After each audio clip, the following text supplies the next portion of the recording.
मैं पूछना चाहता हूं गजेंद्र सिंह जी, 8 महीने बाद में आप एफआईआर करवा रहे हो।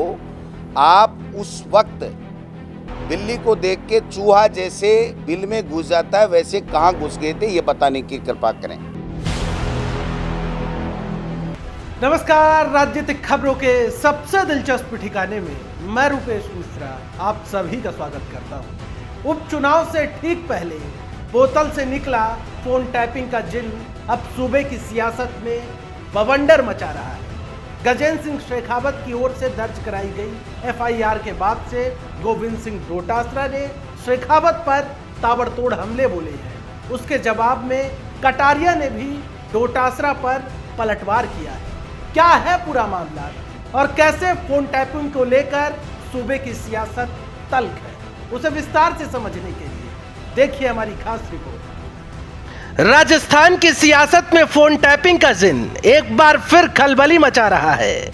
केंद्रीय मंत्री गजेंद्र सिंह शेखावत की ओर से दिल्ली के तुगलक रोड थाने में एफआईआर दर्ज करवाने के बाद सूबे की सियासत तल्ख हो उठी। सूबे की गहलोत सरकार की ओर से मुख्य सचेतक महेश जोशी से लेकर प्रदेश कांग्रेस के मुखिया गोविंद सिंह डोटासरा इस मामलात पर आगे आए और केंद्रीय मंत्री के इस कदम पर जमकर खरी खोटी सुनाई।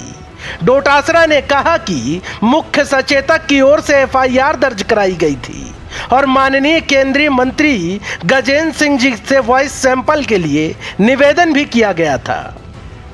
राजस्थान पुलिस उनके आवाज दिल्ली भी गई थी। मैं पूछता हूं गजेंद्र सिंह जी से, 8 महीने बाद आप एफआईआर कर रहे हो, आप उस वक्त कहां थे, ये बताने की कृपा करें। राजस्थान का मामला था तो राजस्थान में एफआईआर दर्ज करवाते, दिल्ली क्यों? प्रदेश आपका है, पधारो म्यारो देश। कि गजेंद्र सिंह जी ने कोई एफआईआर फोन टेपिंग को लेकर के की गई है।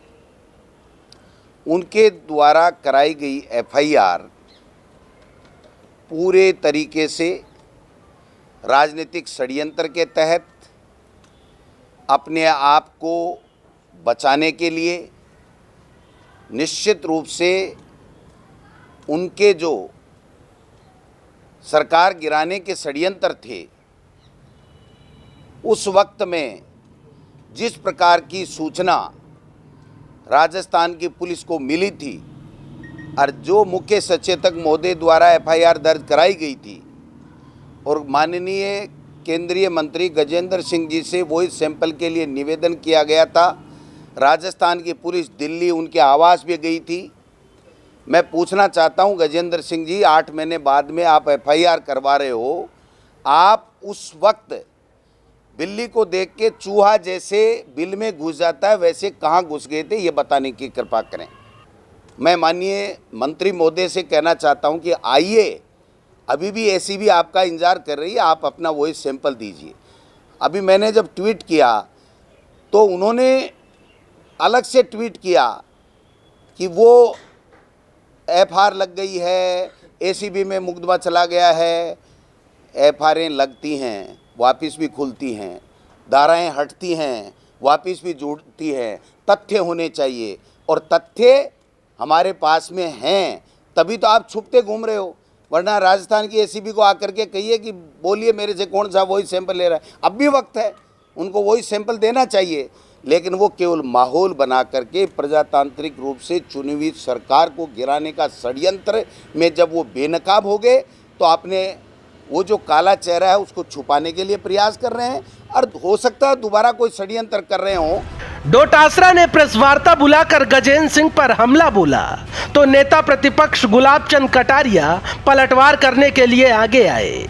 उन्होंने कहा कि मुख्य सचेतक महेश जोशी को पूरे प्रकरण पर एफआईआर लगाने की क्या जरूरत थी। और बात रही वॉइस सैंपल की, तो यदि गजेंद्र सिंह शेखावत वॉइस सैंपल के लिए नहीं आ पा रहे हैं तो आपके 2 विधायक भंवरलाल शर्मा और विश्वेंद्र सिंह का भी नाम है, उनका वॉइस सैंपल ले लीजिए। कांग्रेस पार्टी के अध्यक्ष डोटासरा जी ने ये कहा है कि वॉइस टेस्ट क्यों नहीं देते। मैं उनसे पूछता हूँ कि जो एसओजी में आपने एफआईआर दर्ज कराई उसको एफआईआर देने की इतनी जल्दी आपको जरूरत क्या थी। और जहाँ तक वॉइस टेस्ट करने का है, मान लो गजेंद्र सिंह जी में देर लग रही है तो आपके 2 मेंबर हैं जिनका भी फोन टेपिंग उसमें है, भंवरलाल शर्मा का भी उसी में है, विश्वेंद्र सिंह जी का भी उसी में है। तो पहले आप उनका वॉइस टेस्ट करके जो कुछ भी मुकदमा है उसको आगे बढ़ाओ ना। दूसरों के बारे में कह करके बच नहीं सकते हो। आपने जो फोन टेपिंग की है वो कानून की अवहेलना की है। इसी बहाने आपकी सरकार जाएगी। जब ये जांच शुरू होगी, जिस एफआईआर को उन्होंने दर्ज कराई है, ये फोन टेपिंग आप कर नहीं सकते। और आपके ओएसडी के पास में ये क्लिप कहाँ आई जो उसने फॉरवर्ड की, और जो फॉरवर्ड भी करता है और गलत चीज फॉरवर्ड भी करता है अपने ग्रुप में भी, तो वो भी मुलजिम होता है और उसको भी सजा भुगतनी पड़ती है या उसके खिलाफ कानूनी कार्रवाई होती है। कुल मिलाकर फोन टैपिंग का बवाल अब थमता हुआ नजर नहीं आ रहा है और जिस हिसाब से राजस्थान से लेकर दिल्ली तक बवंडर मच चुका है, उससे स्पष्ट होता है कि फोन टैपिंग विवाद अब सूबे में बड़ा सियासी बवंडर ला सकता है। Bureau report, the fact India.